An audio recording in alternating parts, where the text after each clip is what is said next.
are back. Yes, we're doing this, man. So I'm just gonna compare them to like last year, basically, man. Critical performance, commercial performance, and just how much I like them personally, and how much like I've kind of feel like the zeitgeist has spoken about them, or like just people speak about it, man. Um, yeah. Let me just try and reorientate the what the fuck? What's happening here, man? Doo-doo-doo, doo-doo-doo, doo-doo-doo. Yes, we are back. We're back. We're back. Yeah. Please like, subscribe, share, tell your girl, tell your mother, call your whole crew. Oh my God, why is this thing doing this? Uh, oh, fuck.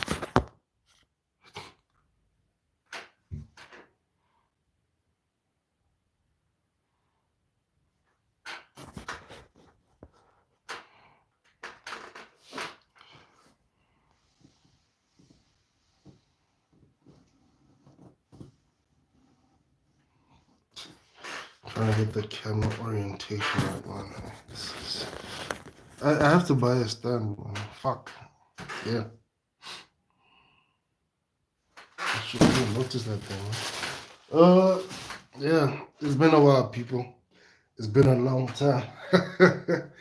Okay. Boom, boom, boom.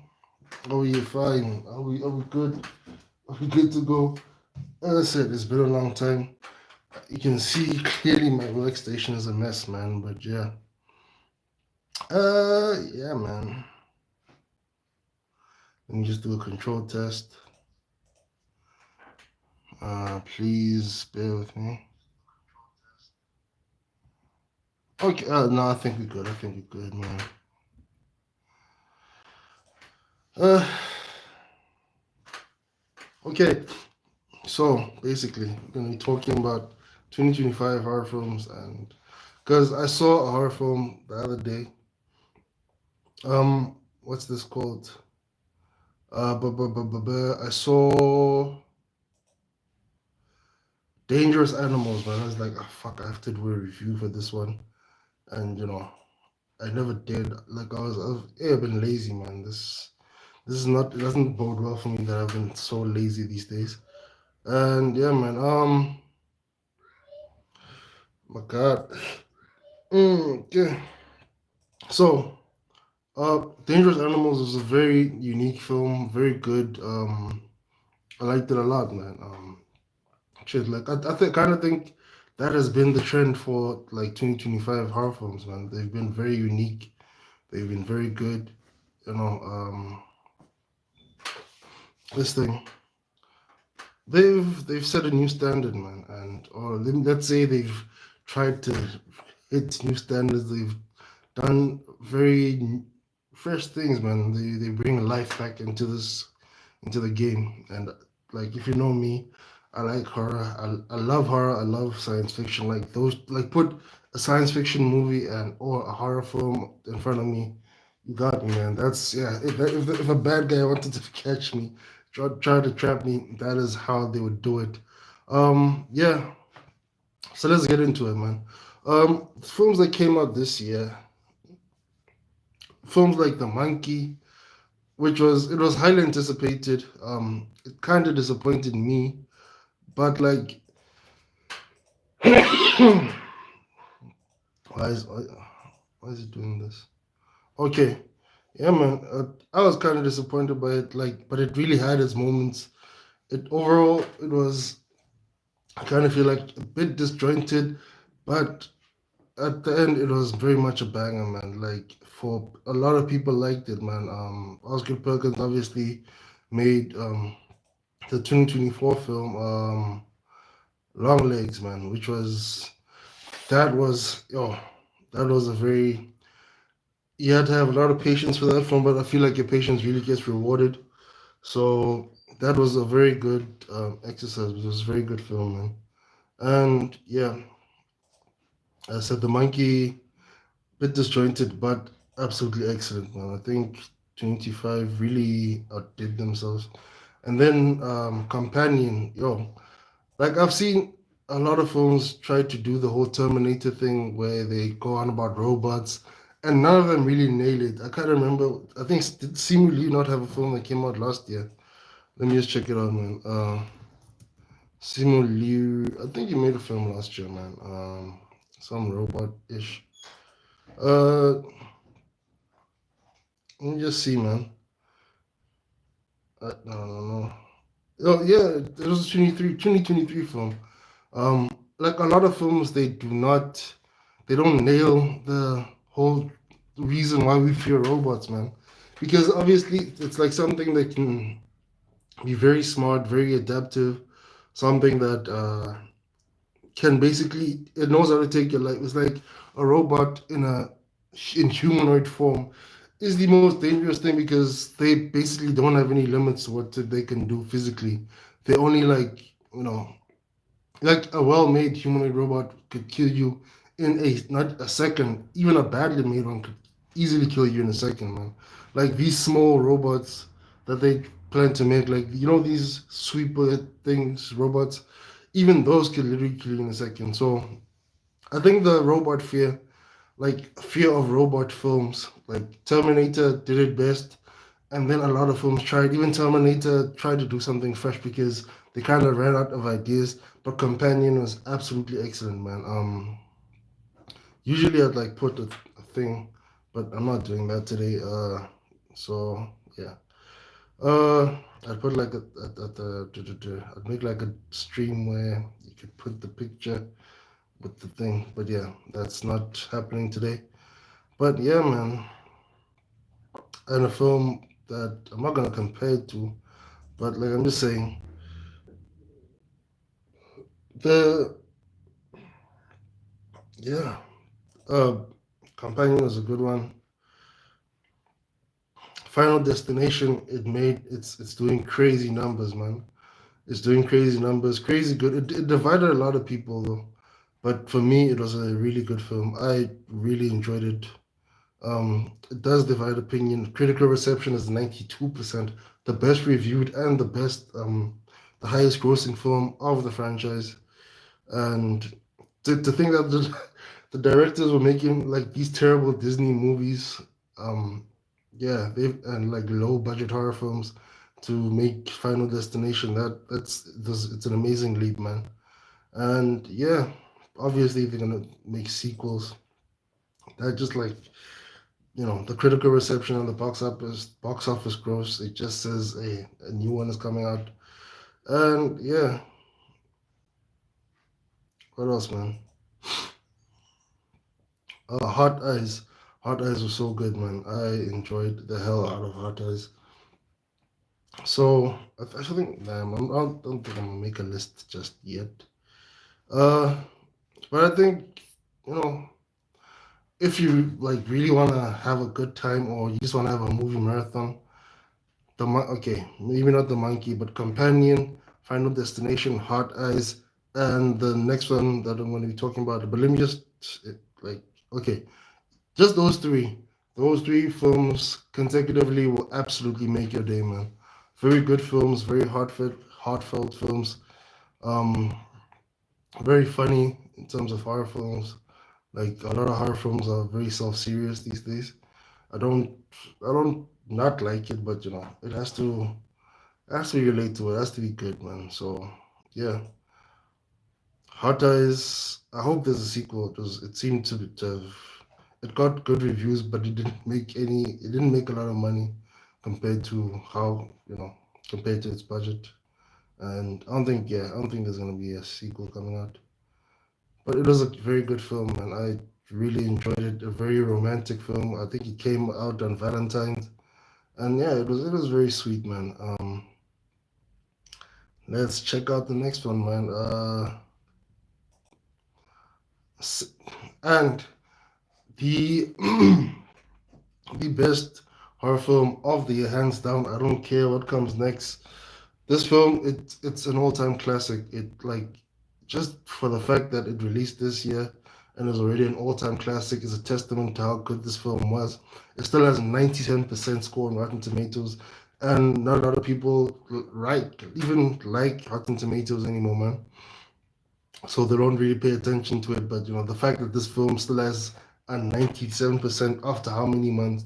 It came out when it came out in April, and we're headed to July right now. So for a film to have so much good faith behind it, man, is absolutely amazing. And I saw the film. The film was absolutely incredible. Amazing performances, amazing story. Uh, it's not a horror film in the standard, in a standard way. It tells its own story, man. Like even without the horror elements, this film would I kind of feel whatever was had to be said, it would have been amazing, man. Like if this film was just like a straight up drama film, it still would have been good. But I kind of feel that the fact that it was a horror film, it just elevated it so much because you could put so much more relatable topics into it, man, and how people actually hurt each other without, actually going into those topics as much. But this film really does go into a lot of topics. It really discusses them. It really shows how some things are bad, like some people's alcoholism being tied into their genius, like some people, like especially the issues of its time. And yeah, and the fact that it's so relatable to today, even. This film was amazing, man. Sinners, it takes the cake, man. It's an all-time classic, best horror film of the year. Best one of actually, I'd go as far as to say that Sinners is the best film of the year, man. Sinners is the best film of the year. I actually hope it wins like best picture, best director, all those awards. I definitely put it, as one of those kind of films, man. And yeah, yeah, people, please smash the likes. Yeah. Okay, Ryan Coogler really outdid himself with this, man. The fact that it's a black film, it just, I don't know, it appeals to me more. And the fact that it's a good black film, amazing film. So yeah, and it taught a lot. This film, oh man, it's amazing. Anyway, man, let's skip that.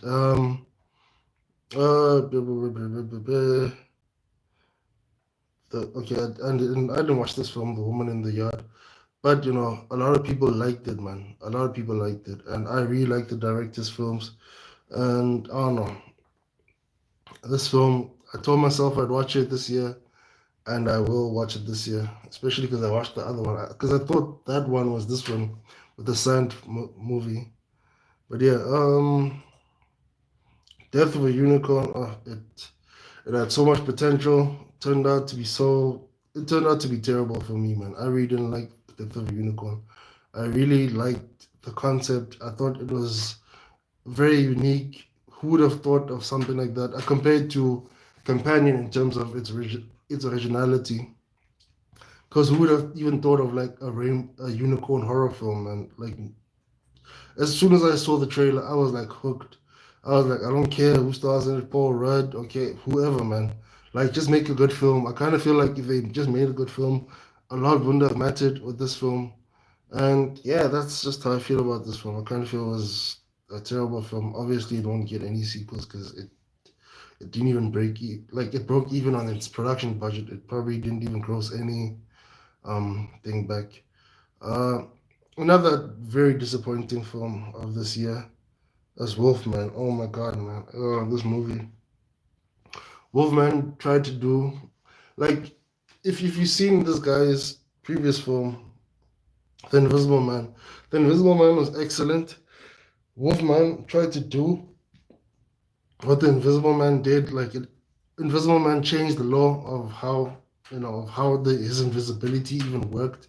But I kind of feel that it maintained the essence of how scary it would be to have someone be invisible in your presence. I think Wolfman tried to do that, like how scary would it be if if your husband or who's like the man of the house was this thing started turning into a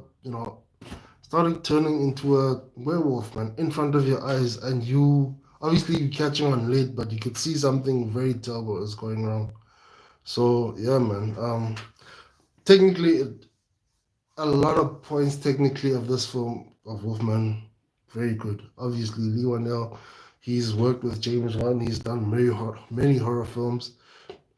He's worked on The Conjuring. I think he's worked on The Conjuring, but he's worked on so many films. He's a stalwart of this industry, and like especially like in a technical level, he understands a lot. He's been there, done that. He's been on. Obviously, his best friend is Lee Wanell, who's worked on so many big budget epic films. He has two back-to-back billion-dollar grossing films. Obviously, Lee Wanell would have made a very good film technically, but the story, the direction, I kind of feel a lot was lacking in this film, man. A lot was lacking.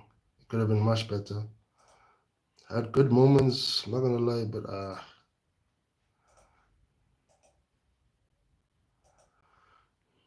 yeah, man.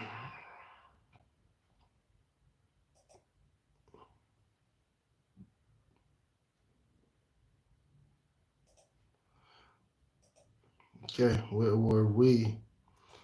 Presents. Oh my god, this film was crazy. This film was really good, man. Steven Soderbergh made this film. I think he dropped another horror film as well this year. Steven Soderbergh is actually on a very good run of like independent films. Like he's a director through and through. He's a director's director. He just loves the craft. He loves the art, and yeah, man, he just makes more and more and more films. And yeah, like this film, oh my god, it's like a ghost film from the ghost's point of view. As I said, man, 2025, it had no shortage of originality, man. A lot of films were original. I loved a whole lot of what they were doing, man. And yo, another film I saw the other day, I was like, this film absolutely needs its own this film needs its own thing, man. Yeah, what's happening here? Oh shit. This film needs its own. Where was I? This film, oh, it needs its own. It needed its own review, man. This film was so excellent, man. Shit. These directors, if you've watched Talk to Me or Talk to Her, is it Talk to Her or Talk to Me? And you've seen this film, oh my god, bro. Like these guys, think they were YouTube filmmakers and they're way younger than I am. They were YouTube filmmakers. Talk to Me, YouTube filmmakers who they imagine if Logan Paul dropped two classic films back to back. It wouldn't make sense, and this doesn't make sense at that how about good they are. Obviously, they because they're internet famous, they got a lot of connections, and this film absolutely original as well. Um, well, let me say it's been a very long time since I've seen a film about someone being of a sacrifice. Basically, it's original in that the way it was made was very slow, very deliberate, but very eerie, very scary, very like you didn't know what is like. I came into this film not knowing what the hell is happening, but like it, like 30 minutes into the film, you knew exactly what is happening, and it was terrifying when you found that out because everything seemed so off, seemed so weird about this film, man. This lady, I love her from this thing, Sally Hawkins. I loved her from The Shape of Water. She absolutely kills this, man. She absolutely murders this role. Uh, yes, this film, man. It's one of the best. I think it's probably like the second best horror film in terms, like in my eyes of this year. Like, okay, it and Companion, they are drawn for second best horror film of the year, man. And then obviously, Hot Ties and the Final Destination, Bloodlines comes after that. I've yet to see Trapped. I haven't seen The Damned, and yeah, I remember Ash. No, I haven't seen Ash. I didn't like Ash. I don't know why I didn't like Ash. I think a friend of mine played it, and I just like watched the first couple minutes, and I don't know. I wasn't impressed for some reason. But another film I absolutely like, man. I saw Until Dawn disappointed. It could have been much better, man. I'm not gonna lie. It could have been much better. Another film which was it's like on a classic genre, man. Like this film, it follows up on what Bring It Back did, man. Bring It Back was like a classic. It brought back the classic, someone being sacrificed for in a ritual film. Clown in a Cornfield, the name was in the title, man. And it combines two things. Clown films, like killer clown films, and cornfield films. Like how many cornfield films have we seen? I'd like to say Jeepers Creepers is a cornfield film. And this thing. Yeah, quite a few films are in that vein. Children of the Corn, a lot of films are on that. But this one, man, oh my god, this one it was very unique, man. It combined two films, and I really like that you didn't. It did what I really loved about old movies.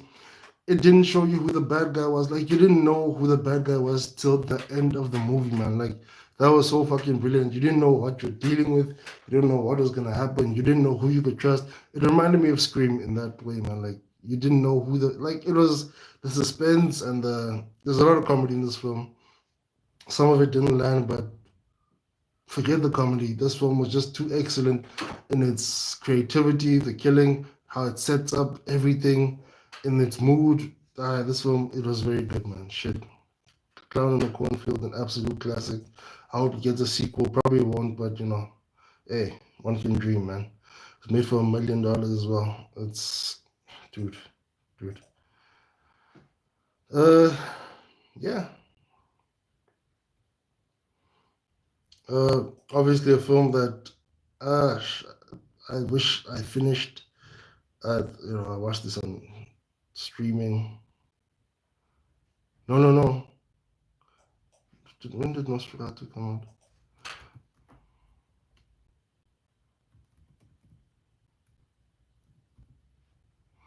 Oh yeah, man, Nosferatu came out in 2024, man.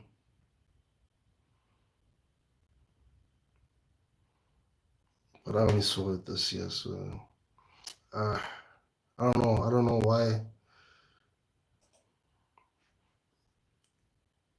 It's a Robert Eggers film. Like you have to be very patient for these type of films, man.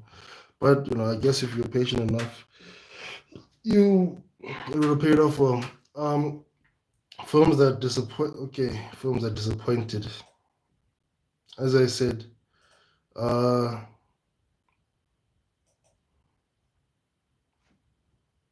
Wolfman disappointed. Death of a Unicorn disappointed. Until Dawn disappointed. But the film that disappointed me most because I expected so much of it and it started so well. It was a very long movie, man. I don't care what you say. I was disappointed with this film, man. It might have decent reviews, but this film, it started so well. Like the first 30 or 40 minutes of this film, dude, chef's kiss perfection. But it went downhill and fast. It went very fast downhill, man. Yeah. This film is called The Gorge. The Gorge by Scott Derrickson, one of my favorite directors as well, who has another film coming out in this year, Black Phone 2, which basically rips off um, this thing. It basically rips off A Nightmare on Elm Street. Yeah, basically rips off A Nightmare on Elm Street. Uh, yeah, but I don't care, man. Megan 2, I kind of feel rips off the Terminator in its themes and actually in its actions as well, because Terminator 2 had a better upgraded version, and the first Terminator is the protagonist instead of the antagonist in Terminator 2, just like in Megan 1 and Megan 2.0, which is coming out later this year. And yeah, that's when I'm gonna get to the second part of this video, man. The second part of this video is basically me just going through my most anticipated films of the year. A film that I just learned about today. Uh, I'm gonna check it. I have to check this out, man. I know what you did last summer. This I cannot wait to see, man. This I really cannot wait to see. Fuck. Okay, so a film that has been many years in the making. Many people have been anticipating it. Many people have just waited on it, man. Uh, wait, it's out already. Should have to make a plan to see it at 75 million budget. Are you mad? Are you absolutely crazy, man? The first one had like an $8 million budget, but I guess that's what you get with franchises, man. Uh, I think this thing had a very low budget as well. Final Destination had a very low budget as well. Um, a film, and apparently its ratings are through the roof as well, man. This thing, 28 years later, this film, man, this film, because I'm such a big fan of this thing, of 28 weeks later, when I saw 28 days later, I was like, okay, I kind of see why, there were differences in that film, different directors, different writers, but still same virus, very different, two very different films. Um, the 28 weeks later, more of a, classic horror film with running zombies. Uh, but the one that was like more about impending dread and the fallout of all of these things, which I kind of feel like 28 years later is about as well. Was 28 days later, man. That was I kind of feel I understand why it was so popular because it really changed the game in terms of how you can view horror films, man. It wasn't just about zombies running towards you. It was about falling, but everything that had happened, man, and like you get thrown in smack dab into everything that happened with this guy's character with what the fuck is Killian Murphy, man? Is Killian Murphy even in this movie? Oh, he's not.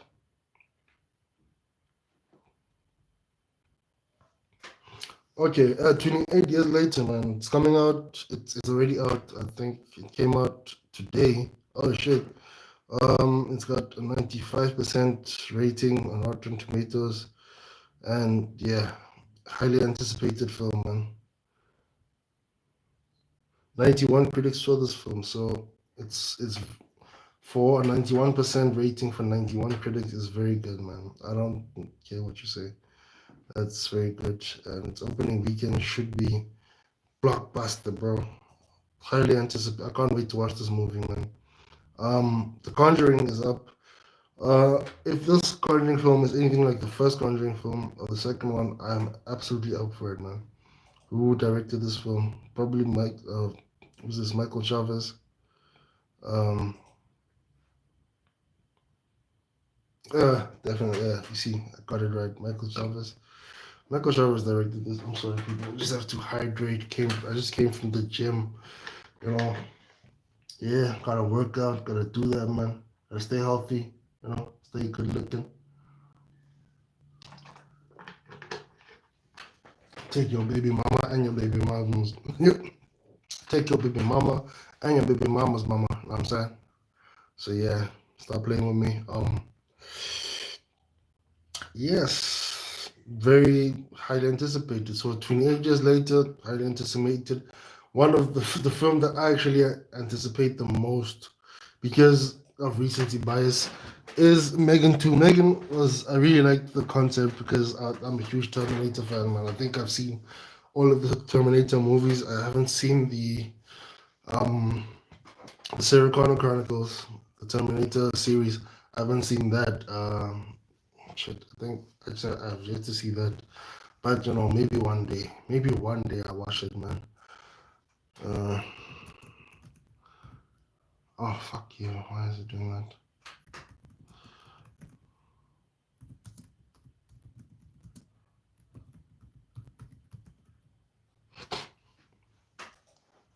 Three seasons. Oh my god, will I be able to have such a long list of films? Yes, a film that I'm anticipating a lot, because this even the trailer is excellent. The trailer looks absolutely excellent, beautiful, beautifully shot. The first film was very well done. Um, in terms of creepy doll, but it's like it's a robot, and it's not a traditional horror film, but it is in terms of the people that how people die, and it had a very good cast as well, man. Um, I enjoyed part one, man, and everybody's back. Everybody who made part one is back for part two. So yeah, I can't wait to see this, man. I can't wait to see this. Um, Kilo Cooper wrote the script with Gerard Johnson. Yeah. So yeah, man. 28 years later, The Conjuring, Megan. Hey, man, it's gonna be a banger year for horror films. I just hope they don't disappoint. Like out of those three, I just hope at least Megan and 28 years later deliver. And I kind of feel like 28 years later is going to be more of the same in terms of this thing. In terms of Dread, it's not going to be as action packed as 28 weeks later. It's going to be more, the impending doom, like familial relations and survivors' remorse, survivors' guilt. Yeah, it's going to be more like a post-apocalyptic film, more than a horror zombie film, a zombie horror film. So yeah, man, the last film. When are we Frankenstein? Yeah, Guillermo del Toro. One I'm excited about because I grew up on these films. Um, and the last one, okay, second last one on my list of films to anticipate this year is I Know What You Did Last Summer, man. Whoever thought of even I never even thought of like I never thought they'd make a remake of this film, man. That's very unique. And please smash the likes, people. It helps with the algorithm. Um, I Know What You Did Last Summer, man. I can't wait to see this. I hope they didn't bring any. I hope it's like a pure remake. They didn't use anyone from the previous film. If there's, oh fuck, I see they did. I see Freddie Prinze Jr. They could have at least brought back Brandy, man. Shit, that would have been nice. Okay, and the last one I'm going to be talking about today is Saw 6. No, Saw 11, Saw 12. My God, I mean, so many Saw films. But yeah, man, these films consistently deliver. I don't give a fuck what you think. These films are so good because they are so consistent, man. Um, yeah. When is it coming out? I don't know when is it coming out, but yeah, man. Obviously started James Wan's career, started a whole lot of people's career. Yeah, yeah. So I think that's it for me today, guys. Please smash the like, please share, please subscribe. Yeah, please comment, do all the things. Did you like my stream today? Didn't you like my stream today?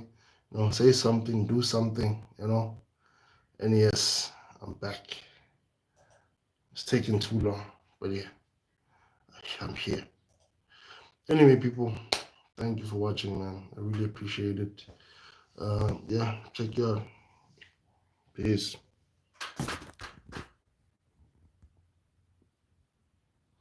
How the fuck do you end this?